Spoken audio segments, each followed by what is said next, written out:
Diversity Project. Thank you everyone for taking the time to join us for what we hope will be a really interesting and thought-provoking session for the next hour or so. Mental health clearly in this environment is a real focus for all of us, particularly as people battle the impact of isolation, forced isolation in their homes, as they battle the health concerns for themselves, for their family, their friends, their loved ones. And as the Diversity Project, we felt that it was important to explore the topic of mental resiliency. And a good way to do that is to talk to people that have had remarkable and life-changing experiences, people that have spent time reflecting on their own mental health, and particularly how they develop their own mental resiliency in the light of the experiences that they've had. And to that end, we're thrilled that Surgeon Captain Kate Pryor was able to join us today, and she'll be speaking candidly about her own experiences and how they've impacted her and how she's thought through the mental health implications of those experiences. But before we introduce Kate more formally, I think what we'd like to do, because we're aware a lot of people are joining that might not have attended a Diversity Project event before, just to talk through the background behind the organisation and the work that the Gender Equality and the Veterans work streams undertake. And there's no better person to do that than Helena Morrissey, who chairs the Diversity Project. Helena, would you mind just giving a brief background behind the project and your particular work stream? Of course, James, and thank you. I'd like to add, obviously, my gratitude to Kate for joining us, James and Kelly, as co-lead, for organising today, and obviously everybody who's joining us. And I hope that you find the next hour really useful. A couple of words about the Diversity Project. It's almost 5 years old now, which seems almost incredible. Set up with a really clear mission, and that is to attract more diverse talent into what's been a pretty traditional industry, with people coming from very sort of traditional backgrounds, very male dominated, very white, etc. But also to make sure that we create a really inclusive environment, so that it's not just a question of attracting people, but they stay and build their careers here and have a really fulfilling experience as part of the industry. And to do that, we've recognized that, we are trying to tackle just about every dimension of diversity. So there are now 17 different work streams, and obviously 2 have come together today to bring you this event. But the 17 cover all different dimensions of diversity, so socioeconomic diversity, disability, mental health, etc. So if you do want to find out more, just go onto our website, diversityproject.com, and there are plenty of ways to get involved as well. So advert over, but just a little bit of information about the gender equality work stream. I mean, it's obviously no secret that the fund management and savings industries are pretty undiverse when it comes to gender split. Only around 10% of fund managers, the lifeblood of the industry, the power base of the industry, are women.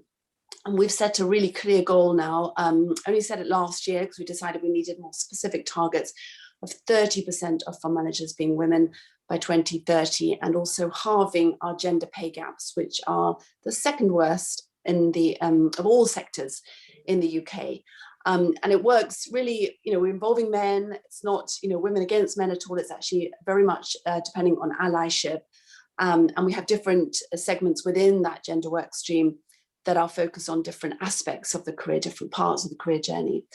And we're delighted today, a big part of the Diversity Project is about collaboration. So I firmly believe in 2 things. One is not reinventing any wheels. So we want to build on expertise that others have and work with partners.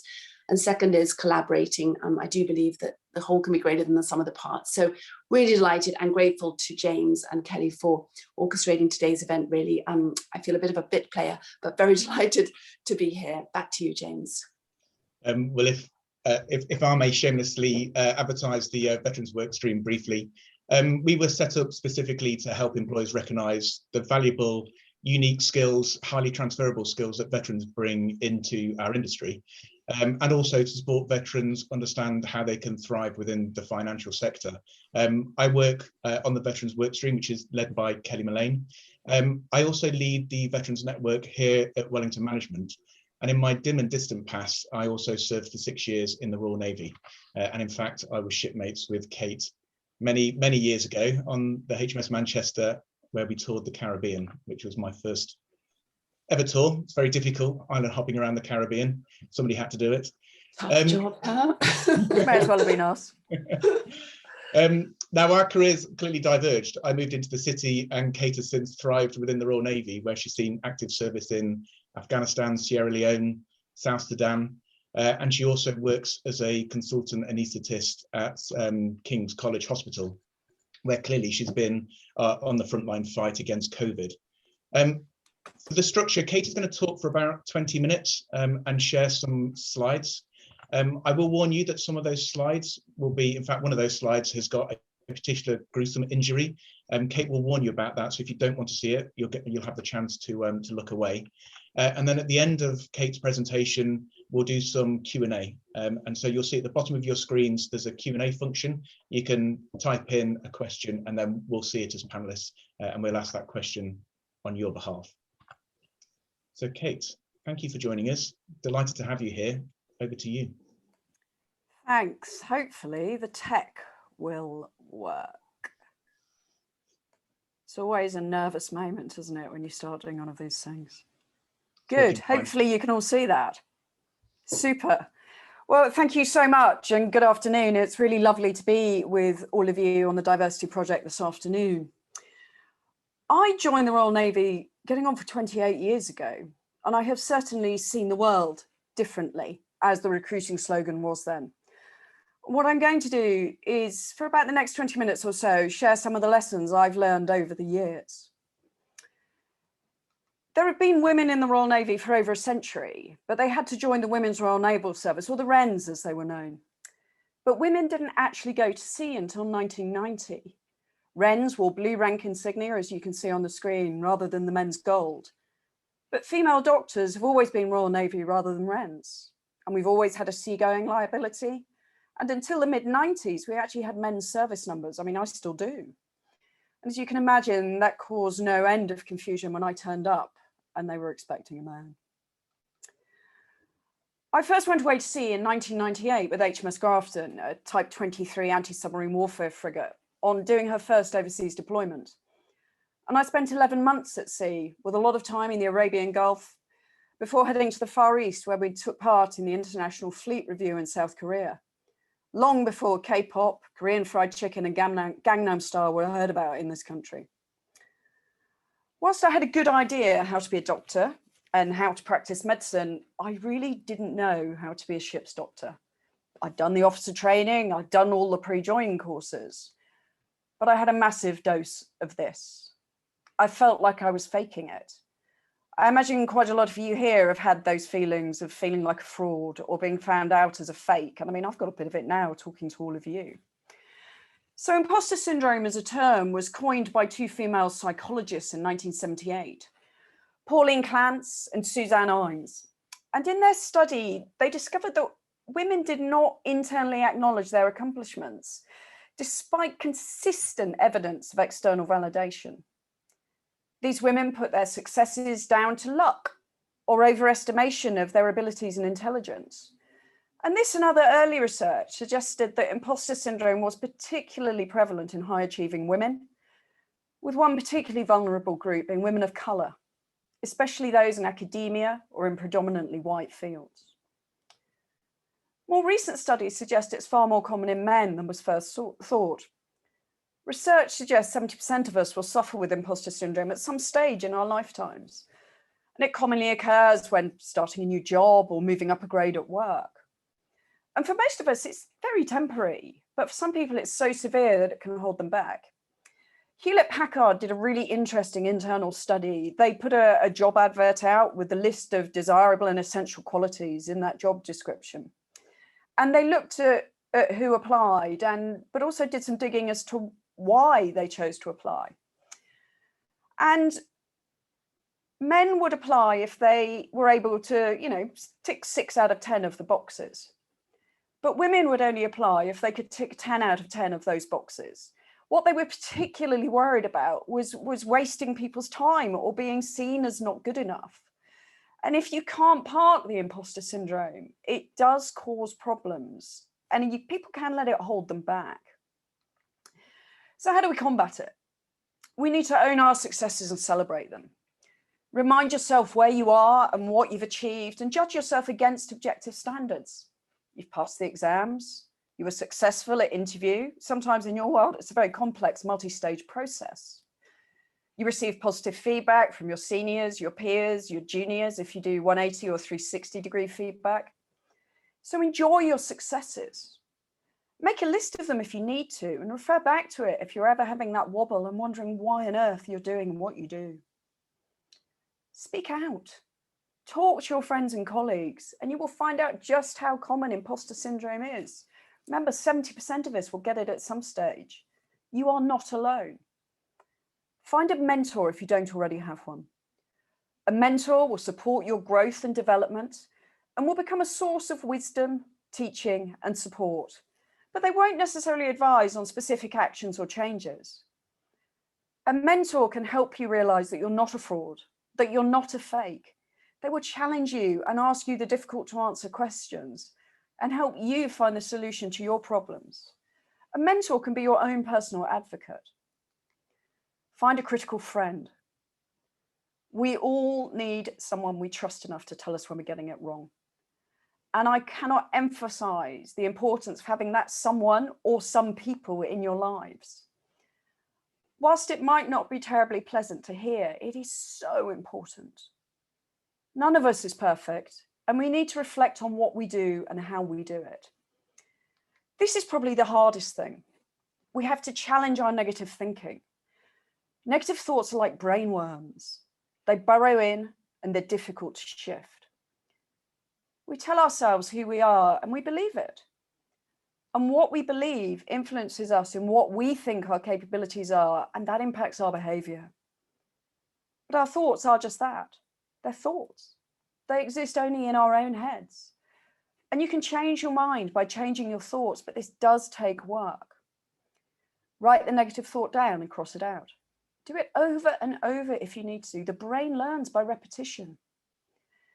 We need to picture the positive outcome in our minds. Tell yourself you will get the job, the pay rise, that change in location you really want, or that you will give an awesome presentation, rather than thinking, I'll never get it, or I'm going to mess this up. Give yourself a confidence boost when you need to. If that means doing positive affirmations in front of the mirror in the morning, then do it if it works for you. If it means wearing superhero underwear underneath your interview suit, then do it. If it's your favorite lipstick, your favorite pair of shoes, no one else knows, but it may just give you that little lift that you need to perform and be your very best. Probably the most important thing is to remember that none of us is perfect, but you know what? None of us needs to be. Whilst I might have learned how to be a ship's doctor on HMS Grafton, it wasn't until I joined Royal Fleet Auxiliary Argus, which is an auxiliary ship, so sails with the Navy, painted grey, has weapons, but is actually mostly staffed by civilian crew. And it was only on board Argus that I truly learned how to be a Royal Navy officer. As one of only 4 Royal Navy officers on board, I did everything from inspecting the catering stores to doing evening rounds of the accommodation to sorting out people's problems, and that's all alongside the doctoring. And it was during this job that I really learned how to listen. I love this Ernest Hemingway quote. How often do we truly listen? How often are we truly present, rather than allowing ourselves to be distracted by the notification message of a new WhatsApp or the ping of a new email arriving? We have to listen actively. We need to ask open-ended questions and probing questions, clarify if we need to, paraphrase, but all of this whilst being attuned to people's feelings and reflecting them, but also to summarize as well. Iraq in 2007 saw me working with the army for the first time, and they are a different bunch.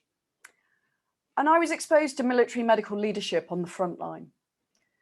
I'm doing a master's in clinical education at the moment, and one of my assignments has been on leadership.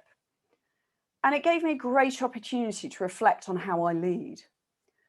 My leadership style has changed enormously over the years, from the very traditional leadership style I was taught at the Naval College of leading from the front, to very much more of a servant leader approach, where the power is shared and the team is empowered to develop and perform at the very highest of levels. However, this really does need an inclusive leadership approach, with recognition of the value of diversity that a diverse team brings. And this is something we are actually getting much better at in the Royal Navy. That tradition of leading from the front and that sort of, whoa, we must win the war is definitely changing. And that can only be a good thing. I mean, winning the war is still important, but how we do it is a little bit different in our day-to-day business. So inclusive leadership is where the leader is aware of their own biases and preferences and will actively seek out and consider different views and perspectives to help inform the decision-making.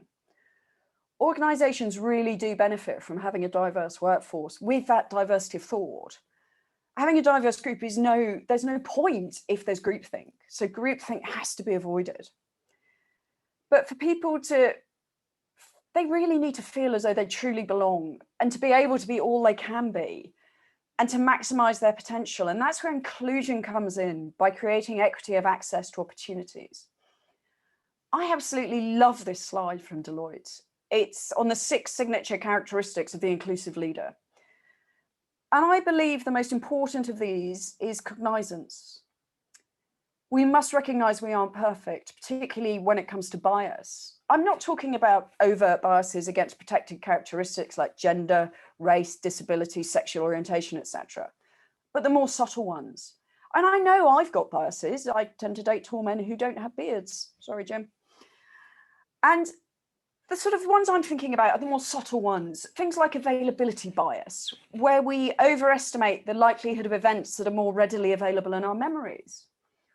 Or the cheerleader effect, because let's be honest, people on the whole are more attractive in a group than as individuals.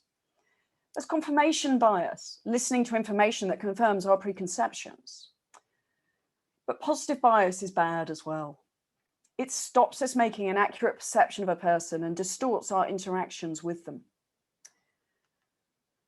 I went to Afghanistan for the first time in 2009, and my role out there was as a doctor in the medical emergency response team Chinook. So we were in a helicopter flying out to the front line to pick up the wounded and to try and get them back to the hospital at Camp Bastion alive.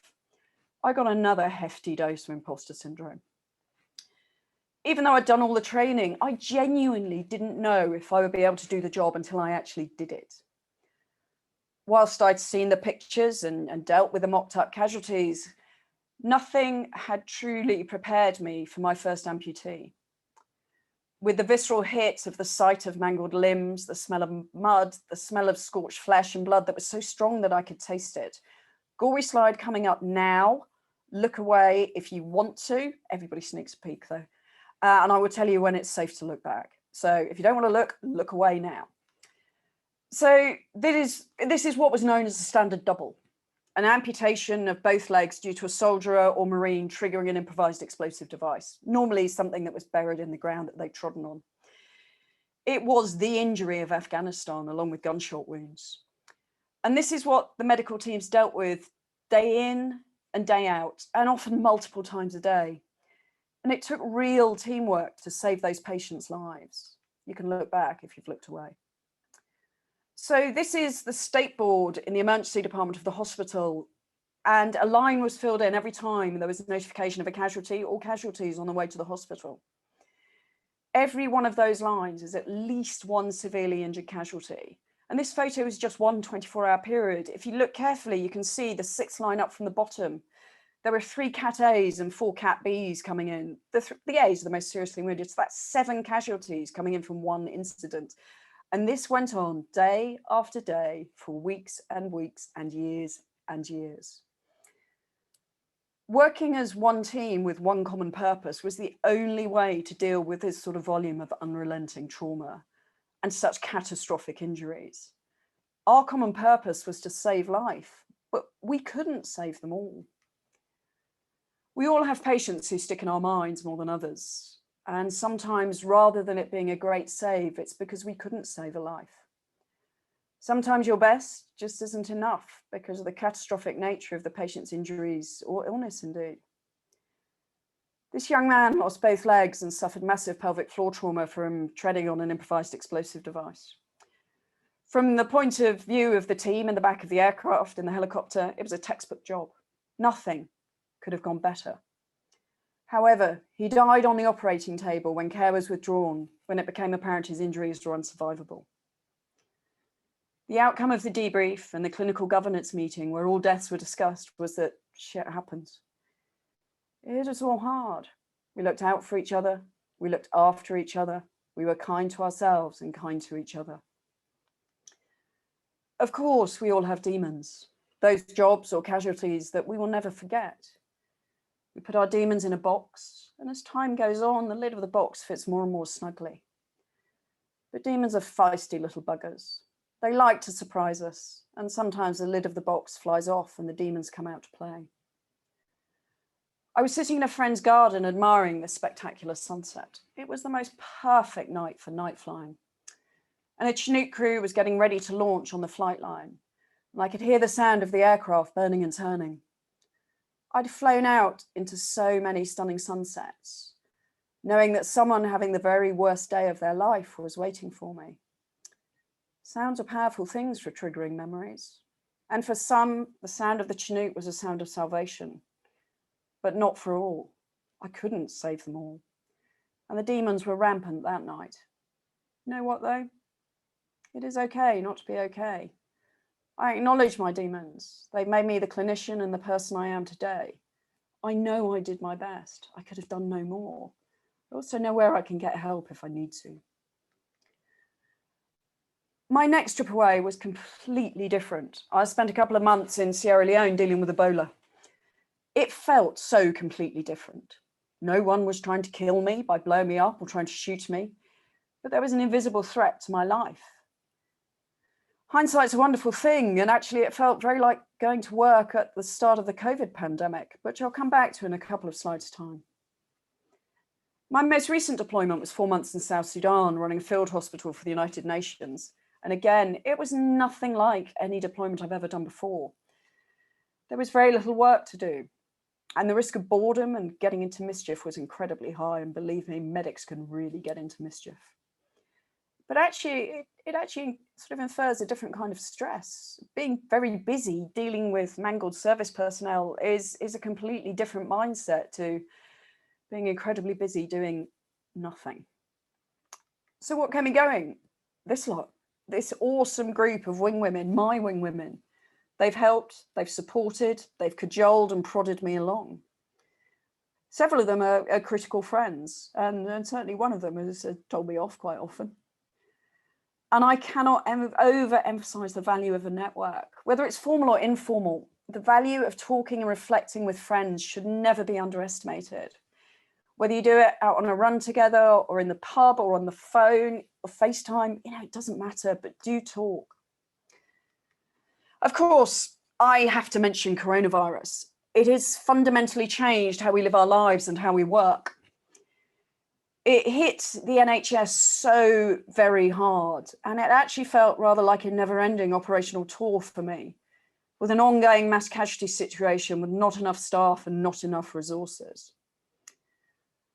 Whilst I've done a job where there can be a very real threat to my life, it is the nature of the job I do, and it is one for which I have volunteered. This was another invisible threat, rather like Ebola. But none of my NHS colleagues ever thought they would go to work thinking they might die from a disease they caught at work, just because of the job they do. And it hit staff very, very hard, whether it was because they were unwell, and indeed some were very unwell, and quite a few people have actually died from it who are NHS workers, or because they were worried about taking it home to their families and putting them at risk, but also the very real pressure of looking after so many, so very sick patients. Moral distress and moral injury is very real for NHS staff. But ultimately, everyone did their very best. They could have done no more, and I think everyone can find a bit of comfort knowing that.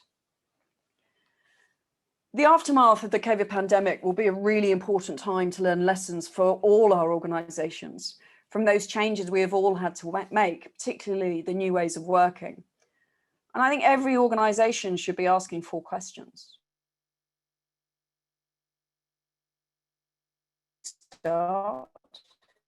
What have we stopped doing that should stay stopped? What have we started doing that we should stop? And what have we started doing that we should keep going, for example? If we identify the lessons correctly and act on them, we have a chance to really make significant changes to improve what we do and how we do it. And I believe that goes for every organisation and not just how we look after our patients in the NHS. This is known as the magic unicorn slide, and it features the rainbow-coloured mane of that mythical beast. It plots the probability of survival against the new injury severity score for a decade in Afghanistan. And as you can see, our survival rates improved year on year, and the number of unexpected survivors increased. An unexpected survivor is somebody with an injury severity score of 75. Statistically, they should die, but they don't. And we have always in the military, particularly in the military medical environment, had a culture of learning lessons. And we learn lessons from every patient. Whilst you can root cause analyze error, you can just as easily root cause analyze excellence and learn from where things went so well. And we learned those lessons from every patient, and we got better and better at what we did. Towards the end of the conflict, Camp Bastion was the leading trauma centre in the world, and 97.8% of patients reaching the hospital with a pulse survived. So while some of the lessons may be hard and unpleasant, we need to learn those lessons well.